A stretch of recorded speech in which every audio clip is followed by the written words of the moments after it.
जवासोकत बरतानवी हिंदुस्तान का हिस्सा था। वह एक ज़हीन शख्सियत और बेपनाह जज्बे के मालिक थे। सिंध असेंबली में अपनी इब्तिदाई शमूलियत से लेकर संध्या दिबी की बुनियाद रखने तक उनकी कोशिशें संध्या दिबावर सकाफत को फरोग देने में अहम किरदार अदा करते रहे।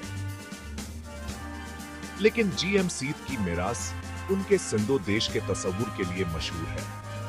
सिंधी खुद मुख्तारी की वकालत करने वाली इस तहरीक ने इलाकाई शिनाख्त और खुद मुख्तारी पर बहसों को आज तक मुतासिर किया है। जीएम सीध ने अपनी तहरीरों और सियासी सरगर्मियों के जरिए न सिर्फ सिंध की तारीख पर गहरे नकोश छोड़े, बल्कि जनूबी एशिया में कौम परस्ती और खुद इरादियत के वसीयतर बयानिए पर भी अपना असर डाला। आइए हमारे साथ इस काबिल जिक्र शख्सियत की जिंदगी के मुख्तलिफ पहलुओं पर एक नजर डालें।